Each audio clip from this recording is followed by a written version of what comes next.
I want to start by saying I am not the kind of man who scares easy.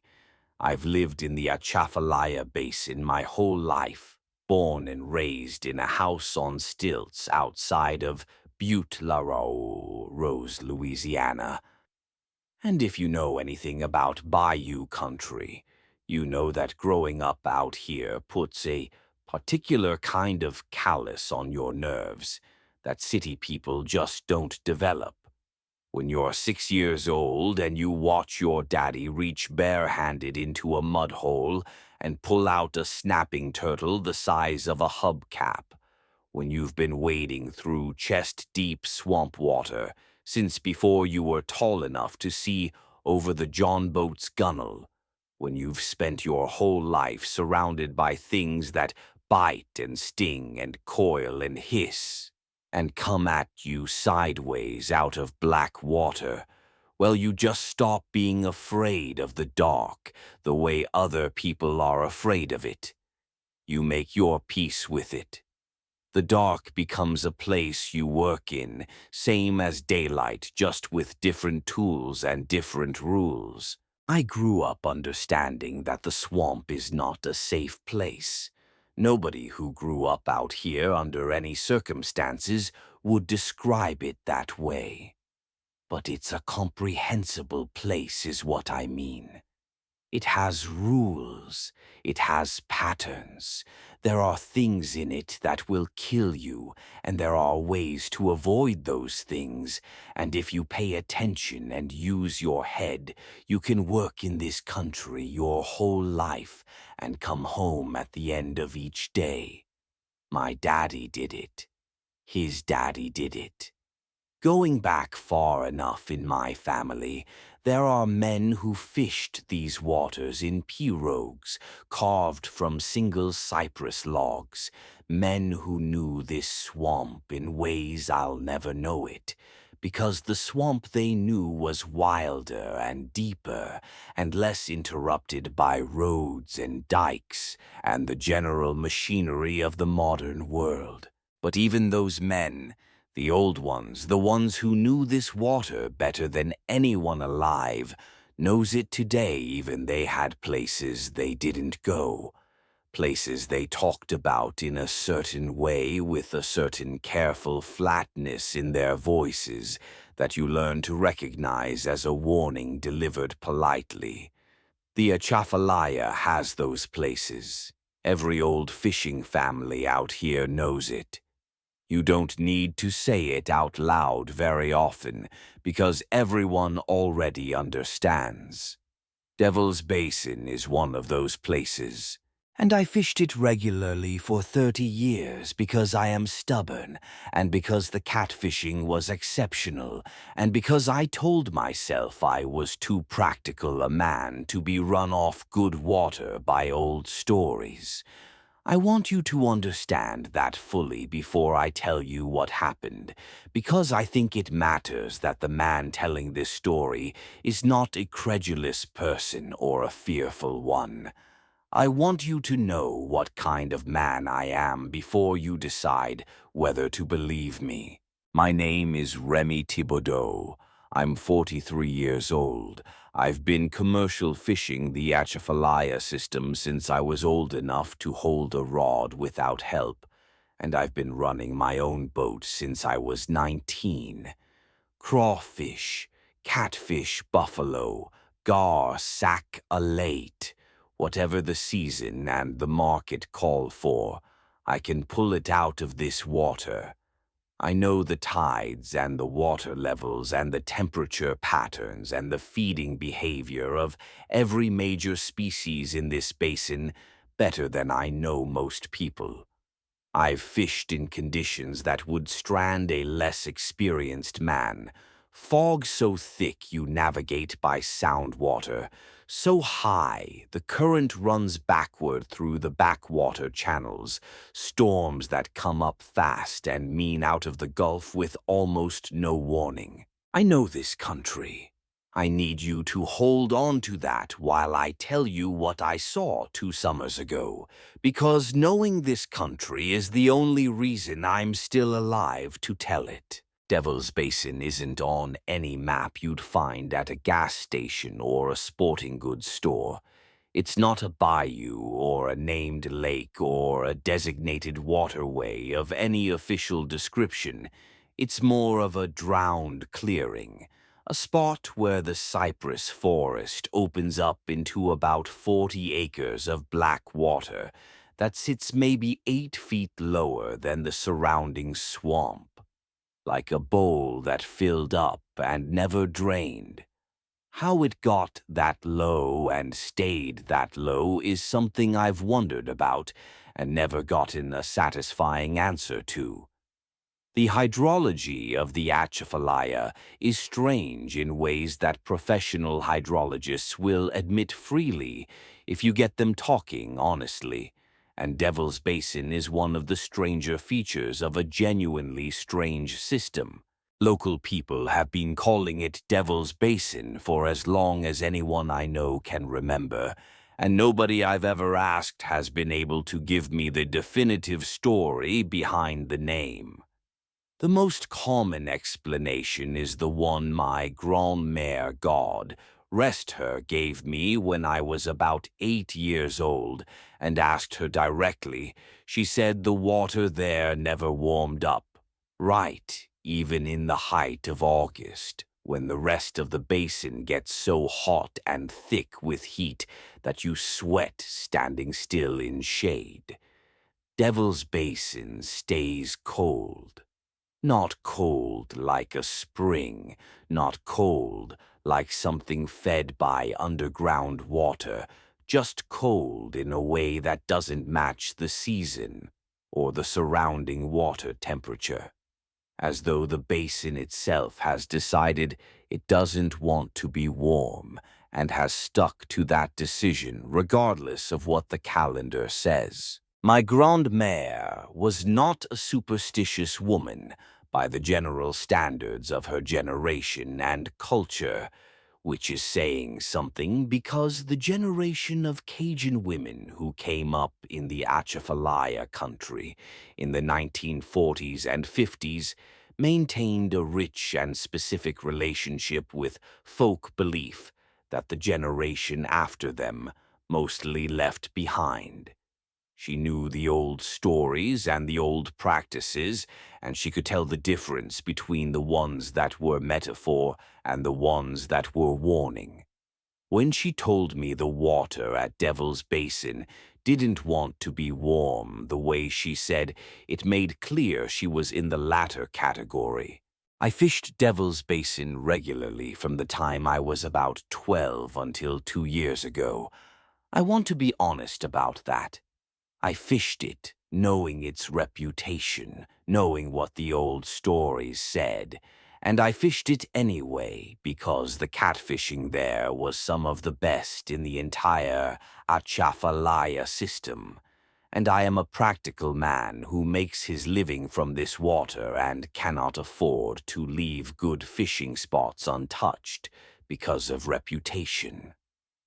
The black water there runs genuinely deep, deeper than the surrounding swamp floor would suggest, and I've never been able to find a bottom depth that fully satisfied me because my sounding equipment has limits, and Devil's Basin apparently exceeds them in the center. The cypress root systems along the basin edges create the kind of layered structure that big catfish love, and the combination of depth and structure and the natural cold of the water produces conditions that concentrate large cats in ways that don't happen everywhere. 50, 60-pound blues. I've pulled them out of there with my own hands. One summer, I took a flathead out of the deep center of the basin that went 72 pounds on my cousin's certified scale, which remains the biggest flathead I've ever caught in 30 years of serious catfishing. You don't walk away from water that produces a 72-pound flathead because the water gives you a bad feeling. Or you don't walk away until the water gives you something considerably worse than a feeling. I went out to Devil's Basin alone on a Thursday evening in late July, 2 summers ago. My fishing partner Clarence had called me that morning stomach trouble. Nothing serious, just the kind of thing that keeps a man close to home.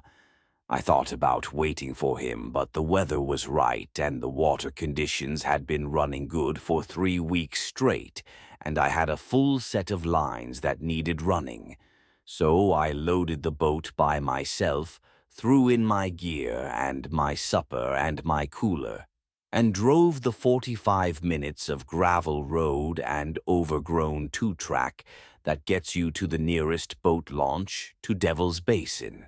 That launch is itself a story. It's not a maintained facility. It's a concrete ramp that somebody poured decades ago into a small bayou that nobody much uses for anything commercial. And the ramp is cracked and heaved from tree roots, and the dock has been gone since some hurricane took it. It's the kind of launch that tells you pretty clearly you're not in the recreational end of the fishing world, but it's the closest access point to the basin, and the bayou run from the launch through to Devil's Basin, maybe 40 minutes at slow speed through a series of narrow channels and shallow shoals, is a route I know well enough to run in conditions that would confuse most people. I got to the basin around sundown. The sky was doing that thing it does in South Louisiana in summer where it can't quite decide if it's going to produce weather or not. Big, flat-bottomed cumulonimbus building up in the southwest, going orange and deep purple at the edges. The light between the clouds and the horizon gone to that particular gold that photographers drive from all over to try to capture and mostly can't. The air was so heavy with humidity you could almost feel it as a substance. My shirt was soaked through from the run, out even with the breeze of the boat moving. Devil's Basin was sitting high for July water levels, up maybe 6 inches over what I'd normally expect for that time of year, which pushed the cypress knees deeper and put a few of the usually exposed root snags underwater. Something to watch for navigating in low light. I made a mental note and cut the motor to idle and let the boat drift while I ate the sandwich Denise had packed me before I left. The frogs were extraordinary that night. They are always loud in July out there, but this particular evening they were at a level. I don't have a good reference point for a sound like continuous thunder from every direction. Simultaneously, the bullfrog's deep juggo-rum calls bouncing off the water surface, and the cypress trunks and coming back from multiple angles, so the sound had a spatial complexity to it that was almost overwhelming. Underneath the bullfrogs, the tree frogs, and underneath them, the cricket frogs and the chorus frogs and the insects, layer after layer of noise building up into something that had actual physical presence. You could feel it in your chest if you paid attention. I ate my sandwich and drank the first of my Abita beers and watched the basin go from gold to dark. The moon was up, but fighting clouds giving the water a silvery intermittent light that suited the place too much. Steady light would have felt wrong somehow, would have made it look like somewhere it wasn't. The light needed to be uncertain out there. The basin made sense in uncertain light. I ran my lines at last light, and they were good. 2 blues in the 40-pound range, thick-bodied and strong, and a channel cat that was probably 22 or 23 pounds. I worked through the full set of lines, 16 of them distributed around the basin perimeter at spots I'd developed over 30 years, and reset the ones that needed new bait. By the time I was done, the sky was fully dark and the moon had committed to staying behind clouds for the immediate future, and I was running on my headlamp and the familiarity of a basin I knew like my own name. I set my anchor in my usual night spot on the north bank where the water shallowed to about 4 feet over firm sand and clay bottom that holds an anchor well and doesn't suck at it the way the soft mud in the center of the basin does. Opened the second abita. Let myself settle into the night the way you settle into a familiar chair, the posture adjusting the attention, widening and softening, at the same time the particular alertness of the experienced outdoorsman that is relaxed and watchful simultaneously. I have had some genuinely fine evenings on that water. I want to say that. Before all of this, before what happened that night, some of the best hours of my life were spent in a boat in that basin in the dark, listening to the frogs and watching the clouds work across the moon, and feeling the steady, mild tension of a good set of lines in the water. There's a peace to it that I don't find anywhere else. I'm not a religious man in the church-going sense, but if I have a place that functions the way I understand church to function for other people, it was the water at night. That basin in particular. I'm telling you this because I want you to understand what was lost when what happened, not just a fishing spot. A place that mattered to me in a way that places can matter without you realizing it until the mattering is done. The frog stopped at 11:37 p.m. I know the time because I just checked my phone for the first time in a couple of hours. Not for signal, there's never signal out there, just to check the time and see if there was anything on it. I'd cached before I lost service. 11:37. I checked the time and put the phone away, and approximately 30 seconds later the frogs stopped. All of them. Not one by one. Not a wave of silence moving across the basin. All of them simultaneously mid-call between one breath and the next. The roar that had been filling the air for the past 4 hours was simply absent, the way a sound is absent when someone cuts the power to it, rather than turns it down. One moment the frogs were going at full volume, the next there was nothing but the small ambient sounds of water and insects. And even the insects were quieter than they should have been, muted and uncertain. I sat up from where I'd been reclining against the rear bench, and I put my beer down carefully and I watched the water. Now, I want to explain something about what frog silence means in July in the Atchafalaya, because I think it's important context and I don't think most people outside of this part of the world understand it. Bullfrogs in summer are not quiet animals. They call continuously through the night at a volume that would surprise you if you heard it for the first time, genuinely loud as some machinery, and consistent for hours. The only things that stop a full July frog chorus in the Atchafalaya are significant disturbances. Large predators in the water, large predators in the air, or weather events serious enough to change atmospheric pressure quickly. In 40 years, I had heard the whole chorus go silent maybe 15 times. Every single time there was a clear cause within a minute or two. A large alligator breaking the surface nearby, a great blue heron working low over the water, a storm front moving in faster than expected. Once, memorably, a black bear that had wandered into the swamp and was crashing through the reed beds on the south bank, looking lost and unhappy. I watched the water for 5 minutes, then 10. The frogs stayed quiet.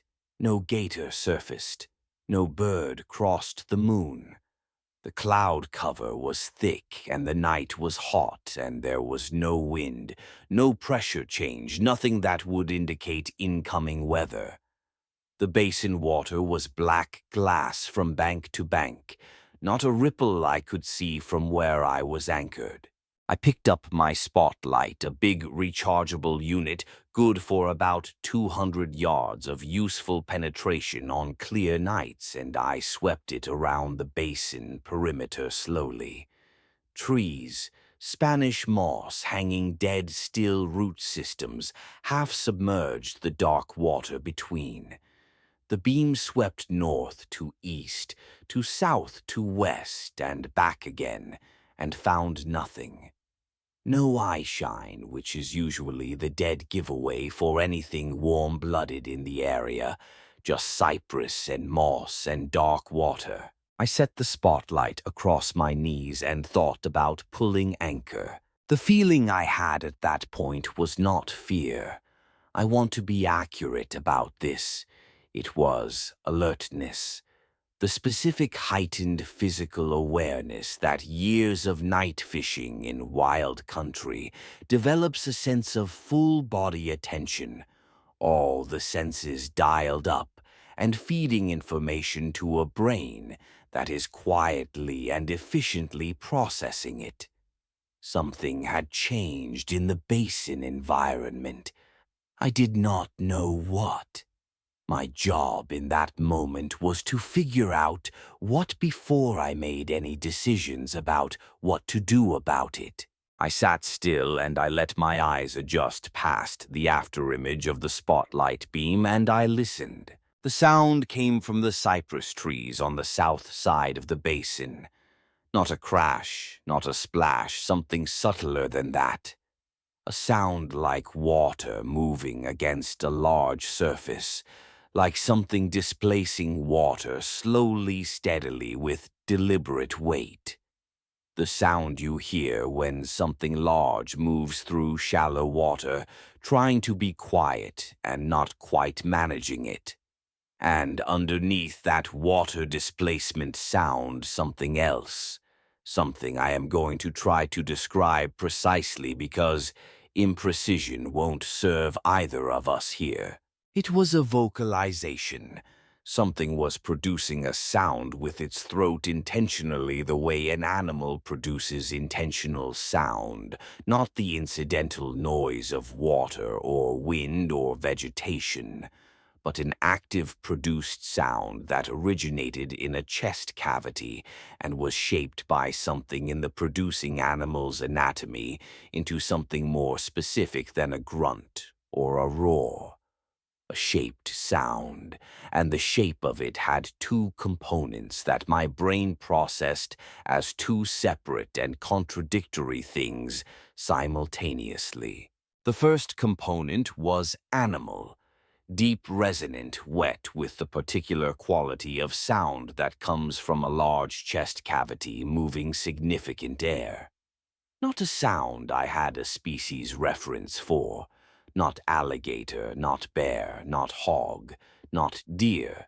Something with more resonance than any of those. Something that vibrated the air in a lower frequency range than most things I'd encountered in 40 years of night work in this swamp. I felt it in my sternum as much as heard it with my ears. The second component was something else. Layered underneath the animal resonance, surfacing through it, the way a voice carries through a wall, muffled, distorted, losing its consonants but keeping its cadence, was the shape of speech. Not words I could understand, not a language I recognized, but the rhythm of it, the pacing, the particular way emphasis landed on certain parts of the sound, and fell away from others that was not animal. That was linguistic. That was the specific and unmistakable pattern of a creature producing intentional communication through organized sound. I sat in my boat in the dark, and I heard something in the cypress trees of Devil's Basin trying to talk, and for about 30 seconds I was completely unable to decide what to do about it. The sound came again this time from slightly further north along the tree line. Same two components, same sternum vibration, same impossible cadence underneath. And then something moved in the cypress trees. Not the south bank where the sound had been, the north bank close to me, maybe 50 yards from where I was anchored. I keep trying to find the right entry point into what I saw when the spotlight hit that tree line, and I keep failing because what I saw does not have a clean entry point. It has components, and the components need to be described separately, because that's the only honest way I can do it. But describing the components separately does not capture what it was like to encounter them assembled into a single thing at 50 yards in the dark. But I'll try. It was large. I tracked it by the disturbance it made in the moss and branches before I put the light on it, and the disturbance was consistent with something significantly bigger than a man. The branches it moved through were at heights between 6 and 9 feet off the water, and they moved with the lateral top-down displacement pattern of something passing through rather than under them. It was upright, bipedal. I tracked its movement through the tree line for a full 30 seconds before I used the spotlight, and the movement pattern was unambiguously two-legged. Not the barrel-rolling movement of a bear on its hind legs, not the four-legged scramble of any quadruped I could name. Upright, striding the weight distribution of something that moves on two legs habitually. The cypress root systems at the tree line edge are complex and irregular raised roots, submerged roots, root knees, jutting up from the water, and whatever was moving through them navigated that terrain with a facility that implied familiarity. I hit the spotlight. The beam covered the north tree line in a sweep and then fixed on the point where the movement had been, and in the outermost range of the beam, at the edge where coherent illumination starts breaking down into scattered light, I found it. It was behind a large cypress trunk, partially concealed, but enough of it was visible to understand the general assembly. It was tall.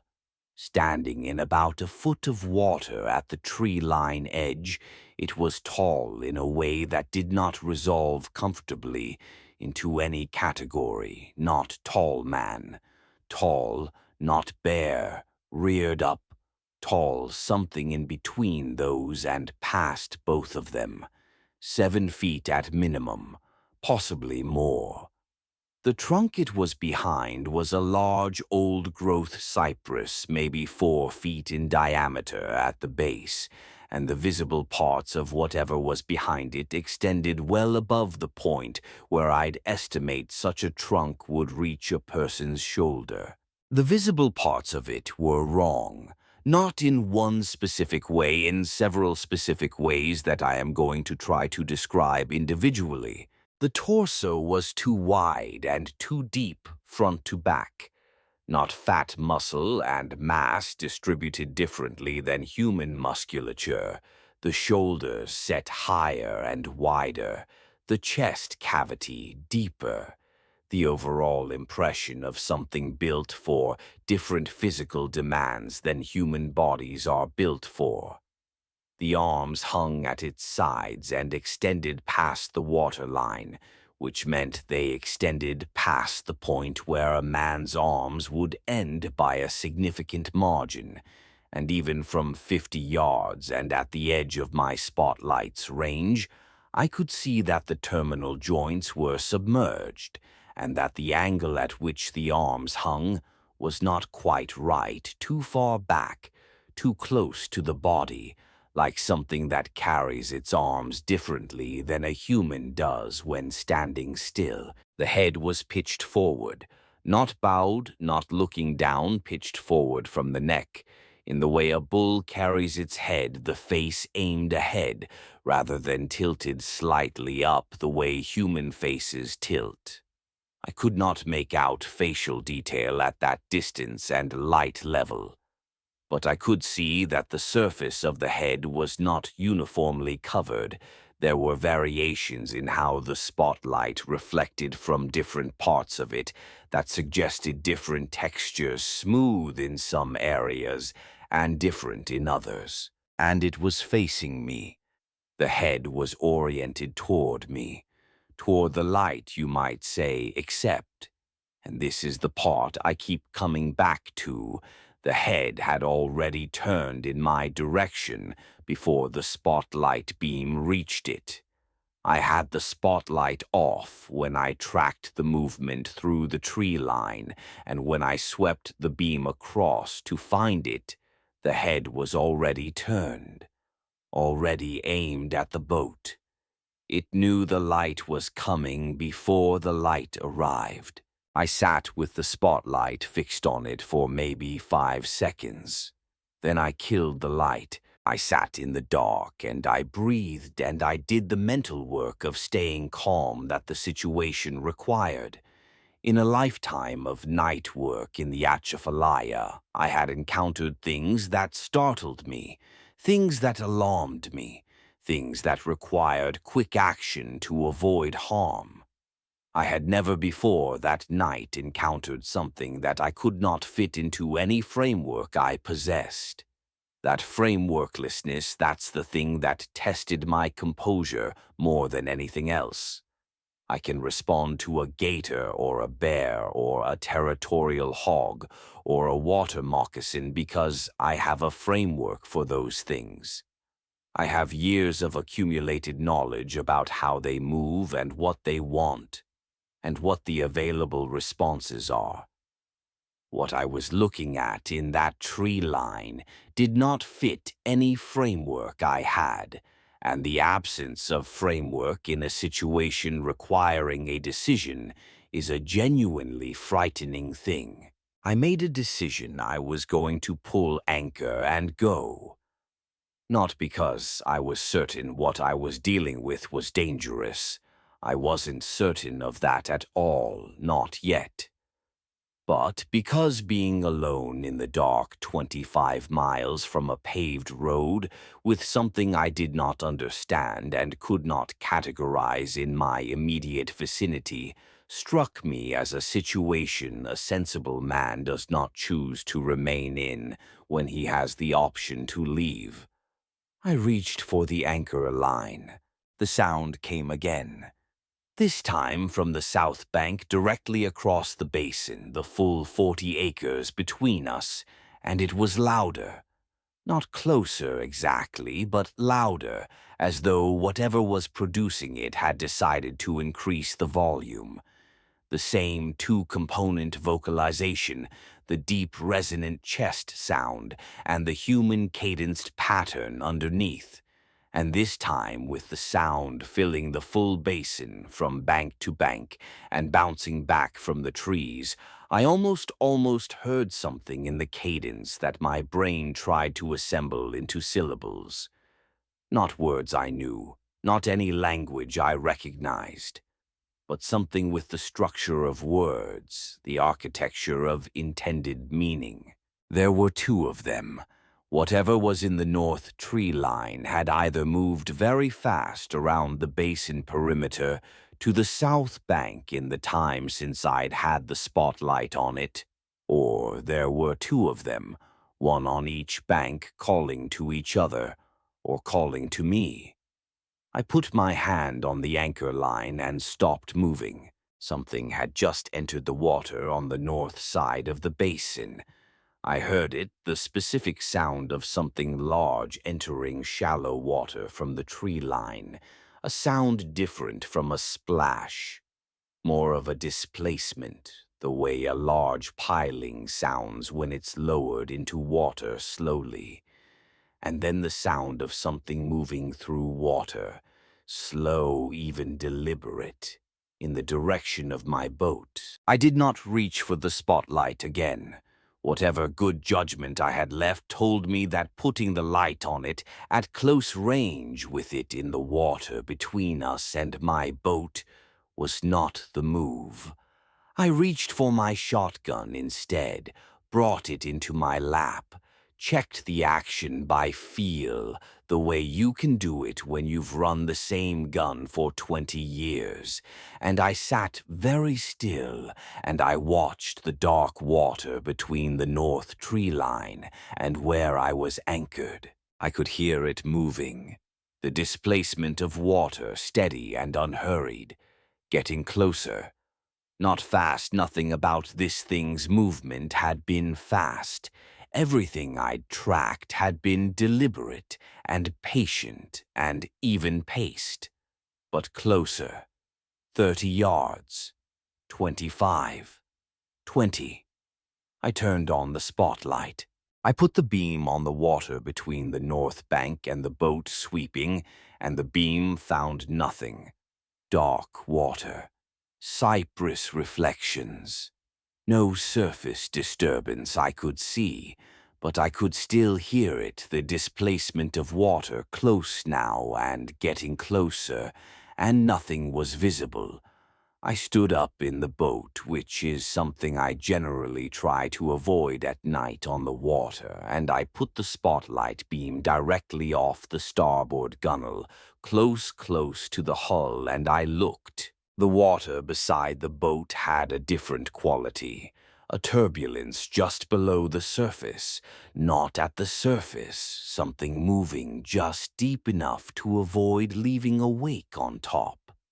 And in that subsurface turbulence just visible a shape, large and dark and moving parallel to the hull, and as I tracked it with the spotlight, it seemed to turn to orient toward the boat, and then something grabbed my gunwale. The hand that closed on the starboard gunwale of my boat came up from the water so fast I didn't see it come. One moment the gunwale was empty, and the next there was a hand on it, and the boat immediately listed hard to starboard, under the weight it implied.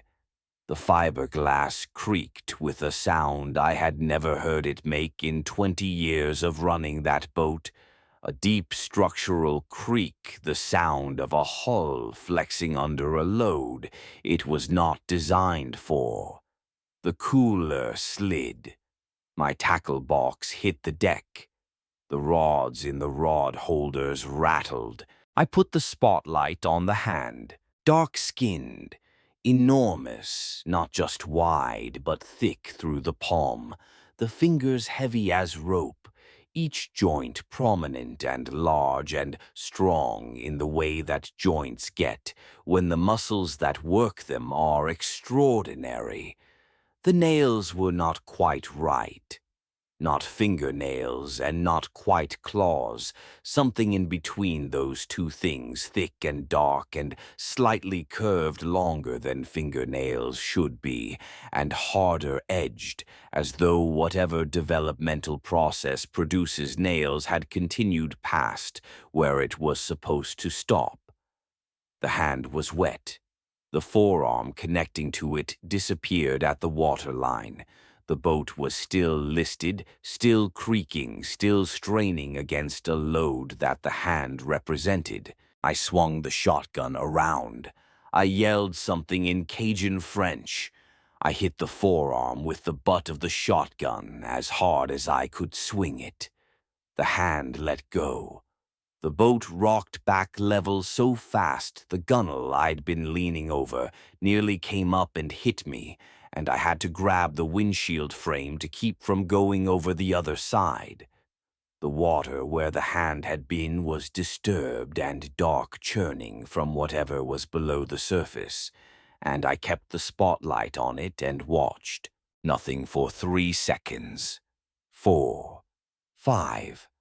Then about 30 feet from the starboard hull, something surfaced. Not the way a gator surfaces that rolling armored emergence.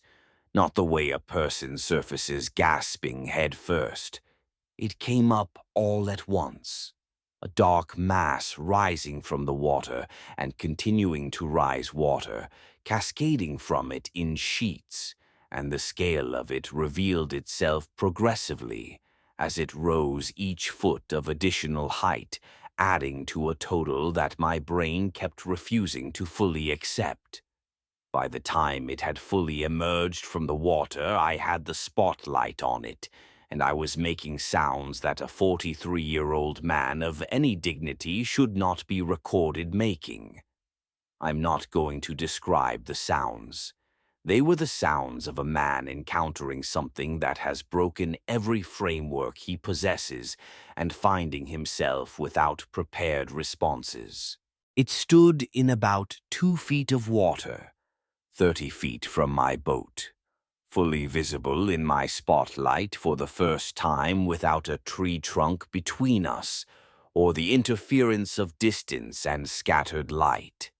I have spent 2 years trying to find the language for what I saw, and I'm going to tell you plainly that the language doesn't exist in the form I need. What I can do is tell you the components and trust you to assemble them into something approaching the reality of it. 9 feet. That's my estimate of the height, and I want to be clear that this estimate was made by a man who has been judging distances and sizes from a boat his whole life, and who is not given to exaggeration. 9 feet of upright bipedal water-shedding mass standing in the black water of Devil's Basin at midnight in late July. The body plan was roughly humanoid, 2 legs, 2 arms, 1 head, a torso connecting them, roughly. The proportions within that plan were not human. The legs were the right length relative to the total height, but the musculature was differently distributed, heavier through the thigh and the hip. The knee joint prominent and reinforced in a way that human knee joints are not.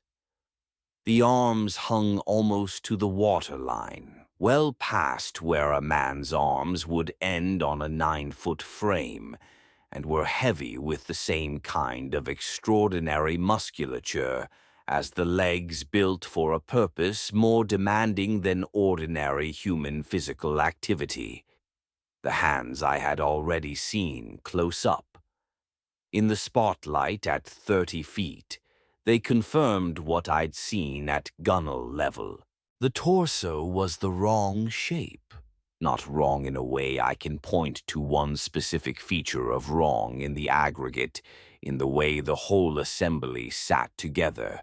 The chest too deep front to back the shoulders, too high and too wide, the neck too short and too thick, connecting torso to head. The head itself was pitched forward in that bull-like forward position, the face aimed at me and not tilted up. I could see the face. In the full beam of the spotlight at 30 feet, I could see the face, and I am going to describe it as accurately as I can, and I am asking you to believe me, even though I know how this sounds. Parts of the face were recognizable as animal. The nostrils were broad and flat, and too widely spaced, more like a bull's nostrils than a man's. The brow ridge was heavy and prominent, projecting forward in a way that shadowed the eyes even in direct light. The jaw was wide and strong, the chin squared and heavy. These features assembled together produced something that looked like what you might expect if you tried to picture a face that had developed along a different evolutionary path than human faces took. But other parts of the face were not animal, or rather they were recognizably humanoid in ways that the animal features were not. The forehead had a height and a curve that implied the skull shape underneath was not entirely unlike a human skull. The configuration of the eye sockets relative to the nose and mouth was recognizably primate, and the eyes themselves, when my spotlight caught them, did not give back the clean, reflective eye-shine of a nocturnal animal. They absorbed the light differently. They took it in and returned something that looked like comprehension. It was looking at me, not at the boat, not at the light, at me. The specific quality of its attention was aimed at me as a person and not at my boat as an obstacle or my spotlight as a stimulus. It was looking at me the way things look at each other when they are trying to figure out what kind of thing they are dealing with. It made the sound again. Close now, 30 feet, the full volume of it, hitting me like a physical thing, the bass component vibrating the boat hull and the sternum-level resonance of it going through me from the outside in. And this close, with nothing between us, I could hear the second component clearly for the first time, the human cadence underneath the animal roar. It was not language I knew. It was not any language I could identify. But it was structured, it was intentional.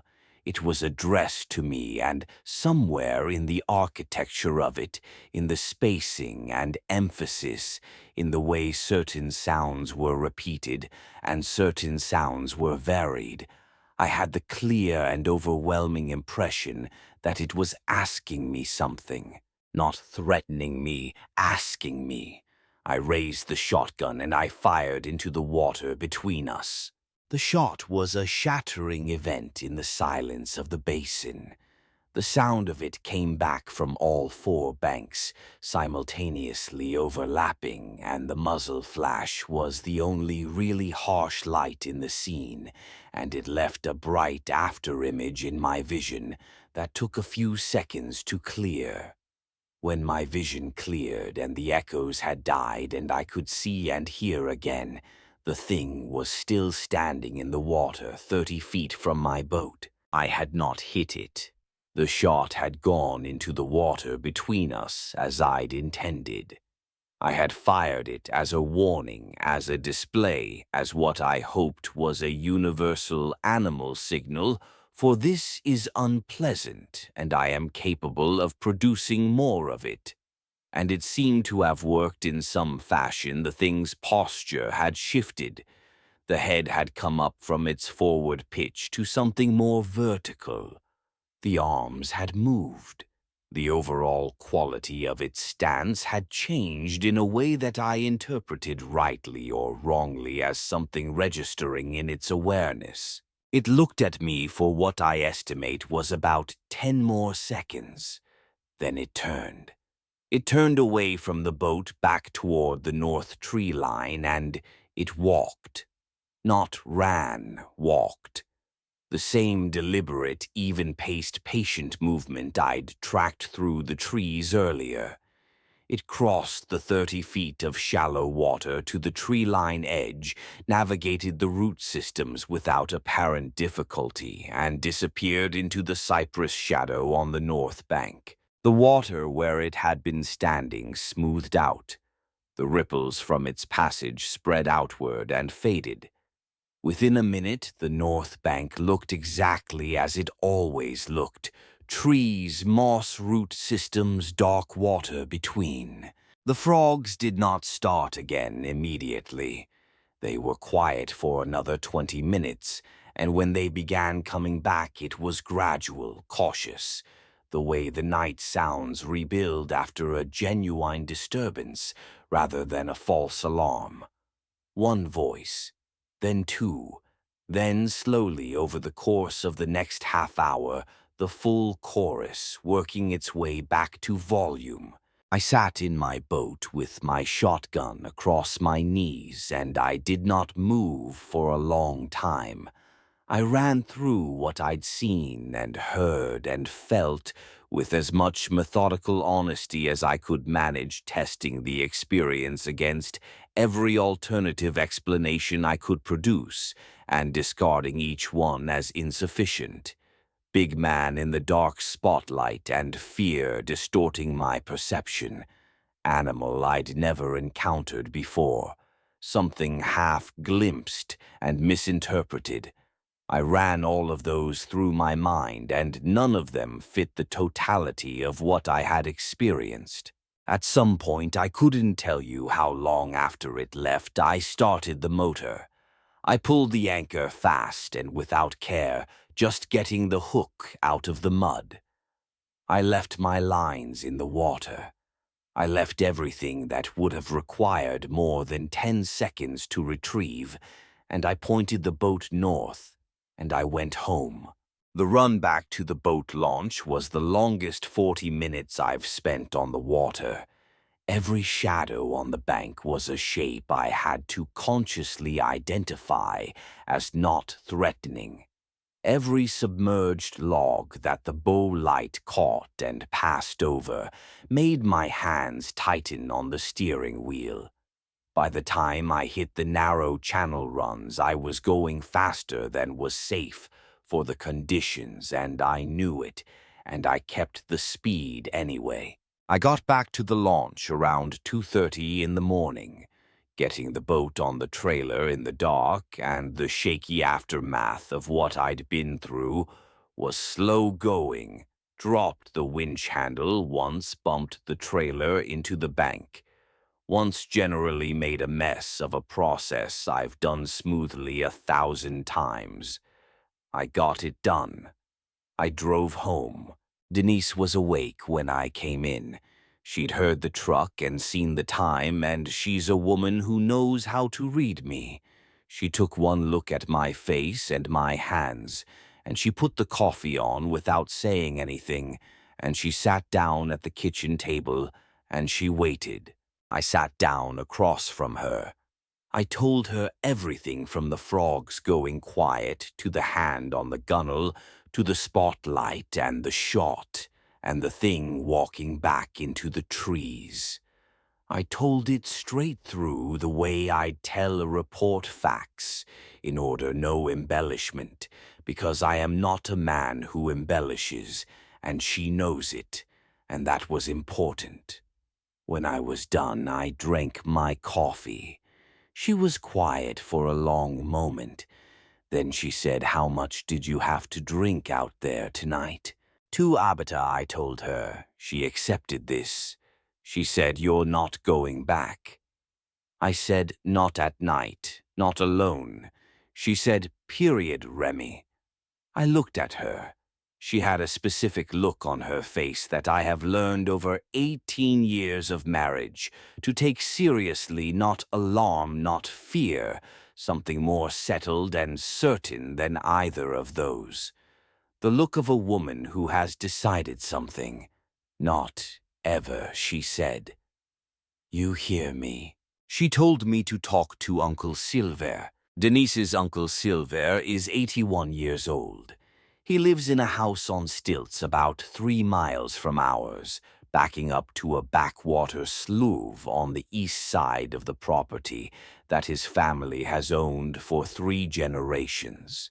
He is the oldest active fisherman I know in this part of the basin, and he is without qualification the most knowledgeable person I have ever met about the Atchafalaya country, not in the scientific sense, not in the way university researchers who come down to study the hydrology and the ecology are knowledgeable, but in the deeper and more comprehensive way of a man who has spent 8 decades in a specific piece of landscape and has accumulated the kind of knowledge that cannot be taught from books because it comes from presence and time. He also knows the old traditions, the French Creole folk knowledge, the practices and beliefs that the generations before mine maintained, and that my generation has mostly set aside in favor of the more legible explanations that modern life provides. Denise's family on her mother's side goes back to some of the earliest permanent French settlers in this country, and in that lineage there are people who kept knowledge that is not commonly kept anymore. The traiteur tradition, the old understanding of the natural world and the things that share it with us, that goes back before anyone was writing things down. I drove to Silver's house on Saturday morning. He was on his porch like he always is in the morning, his coffee in his hand, watching the slough. I sat down in the other chair and I told him everything. The same account I'd given Denise, complete, unembellished. Silver listened with his eyes on the water and did not interrupt once. When I finished, he was quiet for a while, a long while.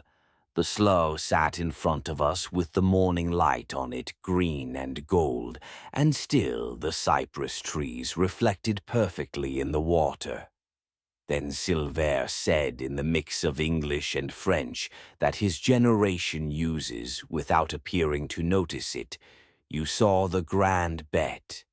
I asked him what that was. He said his grandfather told him about it. His grandfather's grandfather told his grandfather. It has been in the deep basin country, in the cold water places, the places the light doesn't reach right, and the seasons don't govern correctly for longer than anyone's memory goes back. His people called it the Grand Bet. He had also heard it called by other names in other traditions by people from different parts of this country who had their own relationship with it. He said it was not an animal, it was not a man. It was something that was both of those things and neither of them fully, and had been that way since before anyone was in a position to be keeping track. I asked where it came from. He shook his head slowly. That question, he said, nobody has ever been able to answer to his satisfaction. Some of the old people said it had always been here, that the Atchafalaya Basin had it the same way it has cypress trees and Spanish moss. Not imported, not arrived from somewhere else, just native in the deepest sense. Some said it was older than the current basin, that it had been here before the river shifted into the Atchafalaya system in any significant way, before the land itself had its current shape. The indigenous people of this country, the ones who were here before any French or Spanish or Acadian had ever thought about Louisiana, had their own name for it and their own understanding of it, and some of what their traditions said about it had passed into the Creole knowledge through the long mixing of peoples and practices that this part of the world has always been. What Silver knew was a composite. He said French tradition and indigenous tradition, and the observations of men and women who had encountered it themselves over generations, and added what they saw to what had been passed down. I asked him about the vocalization, the sound with the human cadence underneath the animal resonance. He nodded like that question confirmed something he'd been thinking. He said, "It speaks." That is something everyone who has encountered it and survived and been able to tell about it has said in common. It speaks. Nobody has ever been able to say what it says. The sound is too far from human speech for anyone to parse the specific content of it. But the old people were consistent about this. The vocalization is intentional and it is addressed to the people it encounters. It is saying something to them. What exactly nobody has ever been able to determine. The old understanding, he said, is that the Grand Bet is speaking a language that is older than human language.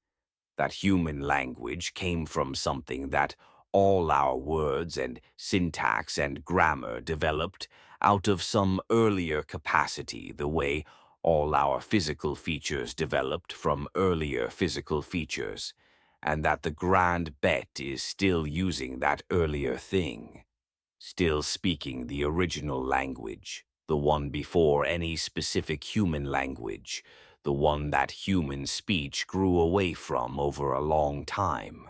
He said the old people believed it was trying to communicate with the people it encountered, that the approaching and the speaking were not aggressive behaviors, they were social behaviors.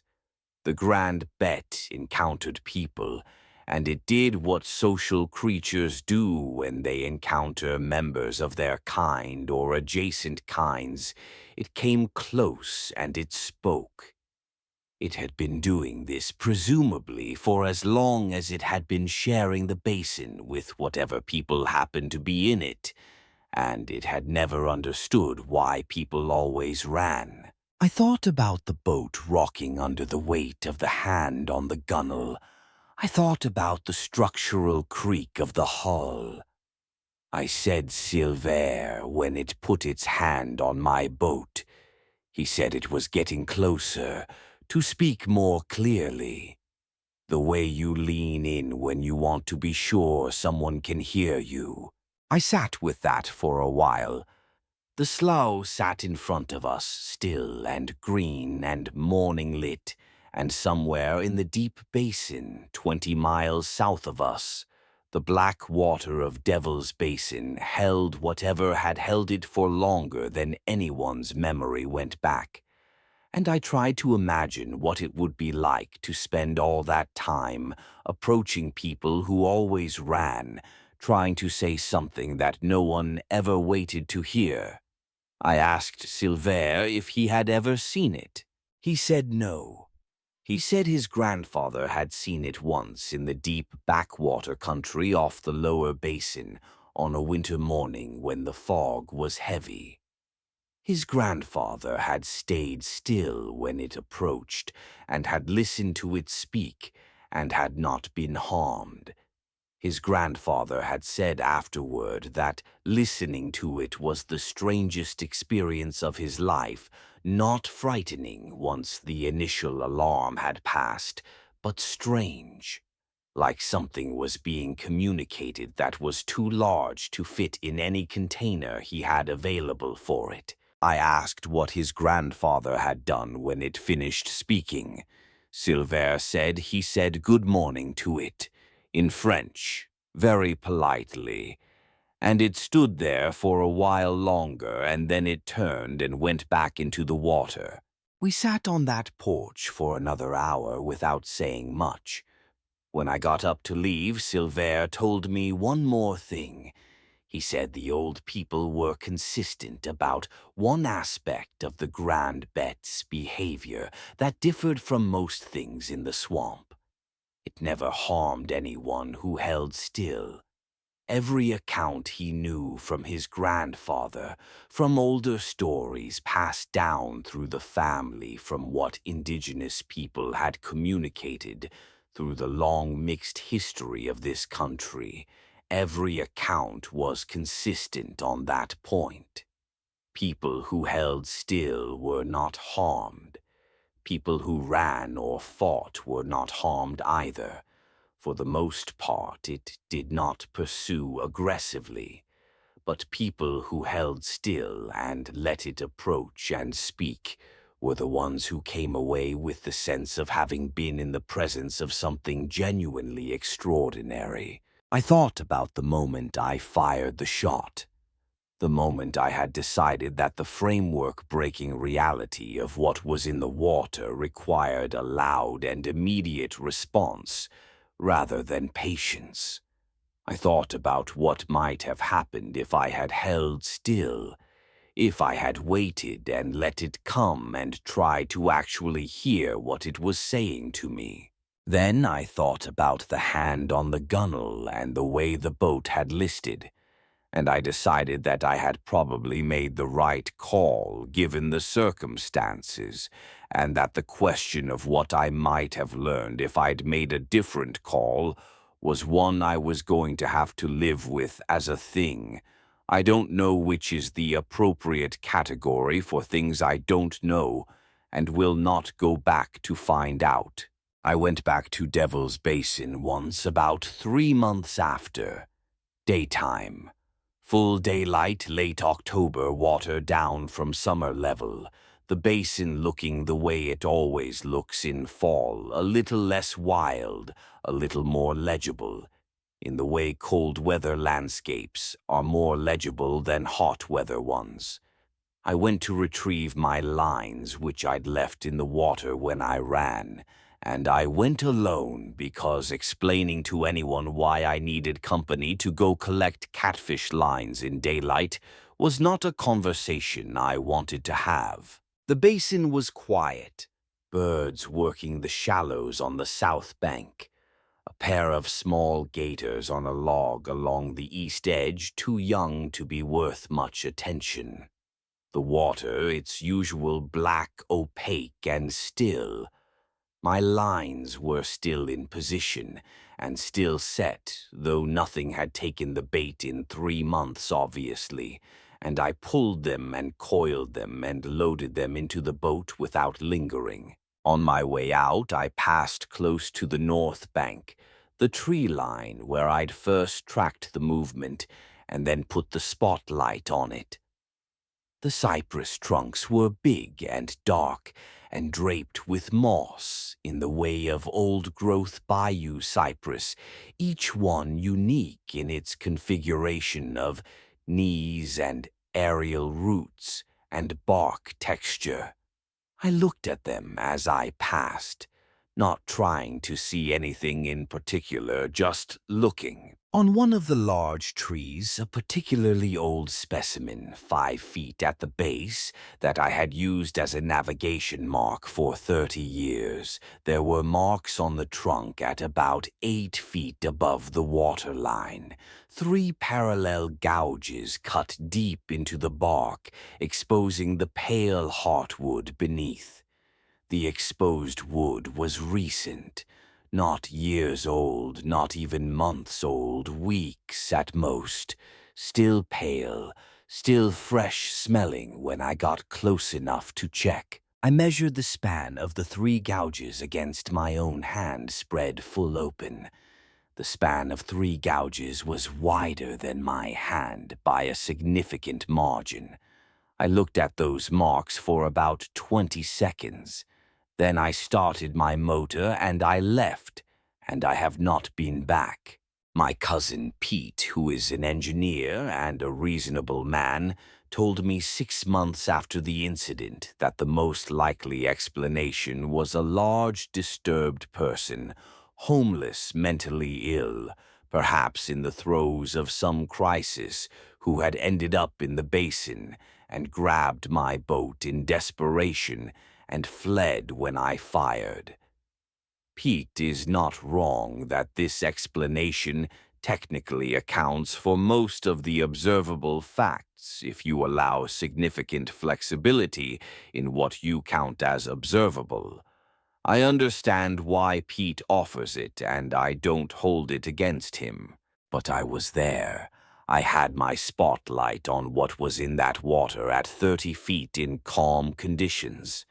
I am a man who has been working the night in the Atchafalaya for 40 years, and who has developed the kind of spatial and perceptual calibration that experience produces. I know what I saw. I know the height of it and the structure of it, and the particular quality of its attention when it looked at me. I know the sound it made and the shape of the cadence underneath the animal resonance. I know the weight it put on my gunwale and the sound my hull made under that weight. I know the fresh marks on that cypress trunk. I know what I saw. What I saw was something that has been in the deep basin country of the Atchafalaya for longer than anyone's memory goes back. Something that approaches people and tries to talk to them in a language no one can understand anymore, and has been doing this through every generation of human presence in this country, and has never understood why we always run or fight or fire shots into the water between us. I fish different water now. I've developed new spots on the upper Atchafalaya, shallower water, warmer water, other fishermen within shouting distance most nights. The fishing is good, not Devil's Basin good. Nothing I've found is quite Devil's Basin good, but good enough to make a living from, and good enough to sleep afterward. Denise says I should let the whole thing go. Uncle Silver says you don't let something like that go, so much as you learn to carry it differently over time, and that eventually the weight of it becomes familiar enough that you don't notice it the same way. I think Silver has the right of it, as he usually does. My grand-mère told me when I was 8 years old that some water just doesn't want to be warm. She said it as a warning dressed up in practical language, the way warnings often are when they're passed between people who understand each other. I understood it then in the small, literal sense Devil's Basin runs cold dress accordingly. I understand it now in the larger and more accurate sense that she probably intended. Some places in this world have things in them that were there before we arrived, and will be there after we've gone, and those things have their own nature and their own purposes, and their own relationships to the landscape that have nothing to do with us, and never did. The Atchafalaya Basin is one of those places more than most, and Devil's Basin is one of those places within it more than most.